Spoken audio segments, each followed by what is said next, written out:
আসসালামু আলাইকুম। সকলকে আমন্ত্রণ আনন্দ টিভি সংবাদে। আপনাদের সঙ্গে আছি আমি শারমিন মনির। জানুয়ারির শুরুতেই ভ্যাকসিন প্রাপ্তির আশাবাদ ব্যক্ত করেছেন আওয়ামী লীগের সাধারণ সম্পাদক এবং সড়ক পরিবহন ও সেতু মন্ত্রী ওবায়দুল কাদের। শুক্রবার সকালে রাজধানীর ধানমন্ডিতে রাজনৈতিক কার্যালয়ে আওয়ামী লীগের ত্রাণ ও সমাজ কল্যাণ উপকমিটির মাস্ক ও করোনার স্বাস্থ্য সামগ্রী বিতরণ অনুষ্ঠানে অনলাইনে যুক্ত হয়ে এই আশাবাদের কথা জানান তিনি। অপেক্ষার প্রহর শেষ।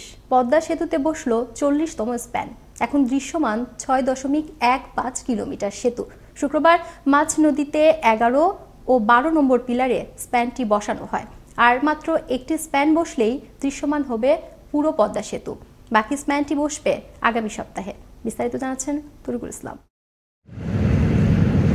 দৃশ্যমান হল পদ্মা সেতু 6 কিলোমিটার। মুন্সিগঞ্জের মাওয়া প্রান্তে সেতুর 11 ও 12 নম্বর পিলারের উপর 40তম স্প্যানটি বসানোয় সেতুর 6 কিলোমিটার দেখা যাচ্ছে।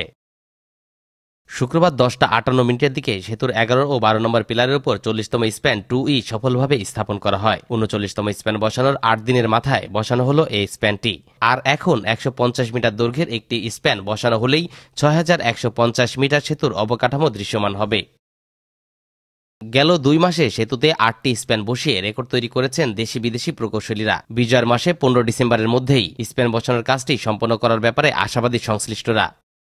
তরিকুল ইসলাম, আনন্দ টিভি, সেন্ট্রাল ডেস্ক। দেশে করোনা ভাইরাসে আক্রান্ত হয়ে মৃত্যু হলো আরও 24 জনের। এ নিয়ে মৃতের সংখ্যা বেড়ে দাঁড়িয়েছে 6772 জনে। এছাড়া গত 24 ঘন্টায় নতুন করে করোনা ভাইরাসে আক্রান্ত হয়েছেন 2252 জন। শুক্রবার স্বাস্থ্য অধিদপ্তর থেকে পাঠানো এক সংবাদ বিজ্ঞপ্তিতে এই তথ্য জানানো হয়। শীতের সবজির সরবরাহ বাড়ায় রাজধানীর বাজারগুলোতে নেমে এসেছে স্বস্তি। কমতে শুরু করেছে সবজির দাম। সবজির পাশাপাশি কমেছে পেঁয়াজ, ডিম, মুরগি ও নতুন আলুর দাম। ফলে ক্রেতাদের মধ্যে কিছুটা হলেও ফিরে এসেছে স্বস্তি।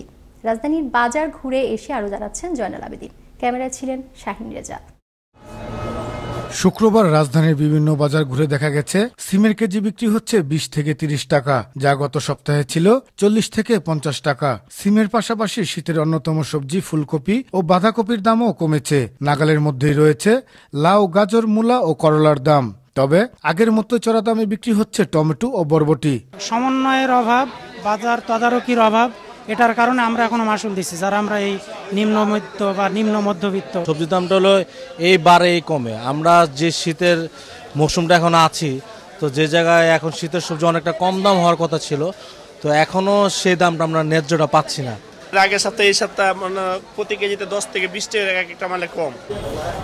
এদিকে বেশ কিছুদিন ধরে ক্রেতাদের ভোগান্তিতে রাখা আলুর কেজি এখনো 45 থেকে 50 টাকা কেজি বিক্রি হচ্ছে। বাজারে নতুন আলু আসায় দাম কমেছে। আলুর পাশাপাশি ঝাঁজ কমেছে পেঁয়াজের। গত সপ্তাহে 75 টাকা কেজি বিক্রি হওয়া দেশি পেঁয়াজ এখন 60 টাকায় পাওয়া যাচ্ছে। যেমন পেঁয়াজের দাম ছিল 70 টাকা, সেখান থেকে এখন এই সপ্তাহে দেখা যাচ্ছে 65 টাকায় কিনছি। সকল প্রকার মশলার দাম অপরিবর্তিত রয়েছে। তবে দাম বেড়েছে তেল ও চালের। কেজি প্রতি বেড়েছে তেল 5 টাকা, চাল 2 থেকে 3 টাকা। তেলের দাম কিছু দেখা যাচ্ছে যে আপনার লিটারে হয়তো 5 টাকা করে বেড়েছে। বর্তমান নতুন চাল উঠছে, চালের দাম কমার কথা, এখন দাম কমছে না। সরকার যদি বড় বড় মিল মালিকদের প্রতি মনিটরিং না করে তাহলে চালের দাম কমার সম্ভাবনা দেখছি না। 4-5 দিন আগে আমি এসেছিলাম বাজারে চাল কেনার জন্য। তো ওই সময় আমি চালের দাম শুনেছিলাম 2250 টাকার মতো 28 চালটা, কিন্তু এখন আজকে আসলাম এসে শুনতেছি 2500 টাকা। তো আসলে আমরা স্টুডেন্ট মানুষ, আমাদের জন্য এটা অনেক ইফেক্টিভ। বর্তমান যে সিচুয়েশন চলতেছে, এই সিচুয়েশনে আসলে আমাদের জন্য খুবই টাফ হচ্ছে। সবজি, নতুন আলু ও পেঁয়াজের পাশাপাশি দাম কমেছে ডিম ও মুরগির। ডিমের ডজন বিক্রি হচ্ছে 85 থেকে 90 টাকা। মাছের দাম কমলেও স্বাভাবিক রয়েছে মাংসের বাজার। গেল সপ্তাহ তিনটা, এই সপ্তাহে কেজিতে 50 টাকা কমেছে মাছের দাম। সরকারের সঠিক তদারকি ও মনিটরিং ব্যবস্থায় পারে বাজারকে নিয়ন্ত্রণে রাখতে, এমনটাই দাবি ক্রেতা সাধারণের। জয়নাল আবেদিন, আনন্দ টিভি, ঢাকা। আবারও দেশের খবর। গাইবান্ধার গোবিন্দগঞ্জে লিটন নামে এক যুবকের গলা কাটা লাশ উদ্ধার করল গোবিন্দগঞ্জ থানা পুলিশ। শুক্রবার পৌরসভার হীরক পাড়ায় কলার বাগানে এক যুবকের লাশ দেখতে পেয়ে থানা পুলিশকে খবর পেয়ে পুলিশ এসে লাশ উদ্ধার করে থানায় নিয়ে যায়। তবে হত্যাকাণ্ডের কারণ এখনো নিশ্চিত হতে পারেনি পুলিশ। বস্ত্র ও পাটমন্ত্রী গোলাম দস্তগীর গাজী বীর প্রতীককে স্বাধীনতা পদকে ভূষিত করায় নারায়ণগঞ্জের তারাবো পৌর এলাকার পক্ষ থেকে সংবর্ধনা প্রদান ও সাংস্কৃতিক অনুষ্ঠানের আয়োজন করা হলো বৃহস্পতিবার সন্ধ্যায়। অনুষ্ঠানে মোজাম্মেল হকের সভাপতিত্বে বক্তব্য প্রদান করেন তারাবো পৌরসভার মেয়র হাসিনা গাজী এবং বাংলাদেশ ক্রিকেট বোর্ডের পরিচালক গোলাম মর্তুজা পাপ্পা। রেডিও, টেলিভিশন ও চলচ্চিত্র শিল্পীদের সমন্বয়ে সাংস্কৃতিক অনুষ্ঠানের মধ্য দিয়ে সমাপ্তি হয় অনুষ্ঠানের। কুমিল্লার দেবিদার মুক্ত দিবস আজ। 1971 সালের রক্ত ঝরা এই দিনে পাক হানাদার বাহিনীকে পরাজিত করে দেবিদার মুক্ত হয়েছিল। দিবসটি উপলক্ষে শুক্রবার সকালে বঙ্গবন্ধুর মুরাল, মুক্তিযুদ্ধ চত্বর ও গণকবরে পুষ্পস্তবক অর্পণ করেন উপজেলা নির্বাহী কর্মকর্তা রাকিব হাসানের নেতৃত্বে প্রশাসনিক বিভিন্ন রাজনৈতিক দল, মুক্তিযোদ্ধা সংসদ সহ বিভিন্ন সংগঠনের নেতৃবৃন্দ। ফরিদপুরের সদরপুর উপজেলার কৃষ্ণপুর ইউনিয়নের 16 ডুবি গ্রামে এক শিশুকন্যাকে শ্লীলতাহানির অভিযোগ উঠেছে একই এলাকার 50 ঊর্ধ্ব জাকির মাতুব্বরের বিরুদ্ধে। ঘটনার পর শিশুটি তার পরিবারের কাছে জানিয়ে দিলে এলাকাবাসী জাকিরকে ঘরের মধ্যে আটক করে সদরপুর থানা পুলিশকে খবর দিলে পুলিশ ঘটনাস্থল থেকে জাকির মাতুব্বরকে আটক করে। এ ব্যাপারে শিশুটির মা সাবিনা ইয়াসমিন বাদী হয়ে শরৎপুর থানায় একটি ধর্ষণ মামলার দায়ের করেন। জাতির জনক বঙ্গবন্ধু শেখ মুজিবুর রহমানের ভাস্কর্য ভেঙে ফেলার হুমকি, জঙ্গিবাদ, মৌলবাদ ও সাম্প্রদায়িকতার বিরুদ্ধে বিক্ষোভ মিছিল ও প্রতিবাদ সমাবেশ করেছে গোপালগঞ্জ জেলা আওয়ামী লীগ।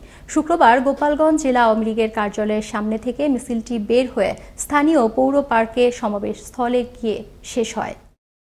শুক্রবার সিরাজগঞ্জের সদর উপজেলার শিয়ালকোল ইউনিয়নে শরীফুল ইসলাম নামের এক কিশোরের মরদেহ উদ্ধার করেছে পুলিশ। শুক্রবার সকালে উপজেলার নতুন ফুলবাড়ি পূর্বপাড়া খড়ের স্তূপের মধ্য থেকে মরদেহটি উদ্ধার করা হয়। নিহতের পরিবারের লোকজন জানান, শরীফুল বৃহস্পতিবার রাত থেকেই নিখোঁজ ছিল। ময়মনসিংহের হালুয়াঘাটে সন্ধান মিলল দৃষ্টিনন্দন আরও একটি পর্যটন স্পটের। এ যেন নিসর্গের মধ্যে লুকিয়ে থাকা এক অপরূপ বন, যেন নিসর্গর এক আদর্শ উদ্যান।